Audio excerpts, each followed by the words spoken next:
مسجدوں کی بڑی فضیلتیں ہیں، اگر آپ اس کو جان لیں گے، مسجد قباء ہے، عمرے کا ثواب ملے گا۔ مسجد نبوی کے بارے میں اللہ کے نبی صلی اللہ علیہ وسلم ارشاد فرما رہے صلاۃ فی مسجدی افضل من الف صلاۃ فیما سواہ الا المسجد الحرام۔ میری اس مسجد میں اگر کوئی نماز پڑھے گا تو اس کو دوسرے مسجدوں میں نماز پڑھنے کے مقابلے میں 1000 نمازوں کا ثواب ملے گا سوائے مسجد حرام کے۔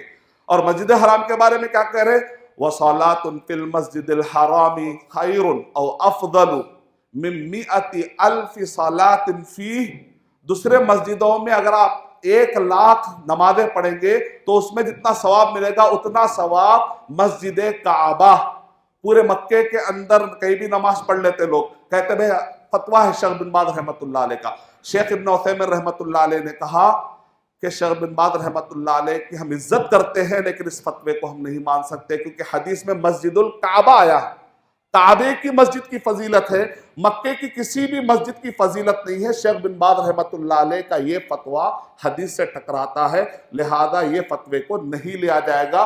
کوشش یہ کریے کہ مسجد کعبہ میں جو کعبے کے اطراف پہ مسجد حرام ہے اس میں نماز پڑھنے سے 1,00,000 نمازوں کا ثواب ملے گا۔ اور مسجد اقصیٰ کے بارے میں اللہ کے نبی صلی اللہ علیہ وسلم نے ارشاد فرمایا صلاۃ فی مسجدی افضل من 4 صلوات فی المسجد الاقصیٰ۔ مسجد اقصیٰ میں 4 مرتبہ نماز پڑھنے پر جو ثواب ملتا ہے اتنا ثواب 1 مرتبہ مسجد نبوی میں پڑھنے سے ملتا ہے، یعنی 1000 کو اگر 4 سے ڈیوائڈ کریں گے 250۔ 500 والی روایت کو اکثر محدثین نے قبول نہیں کیا، اگرچہ کہ بعض محدثین نے قبول کیا لیکن اکثر محدثین نے قبول نہیں کیا۔ سیف سائڈ یہ ہے کہ مسجد اقصیٰ کی فضیلت 250 ہے۔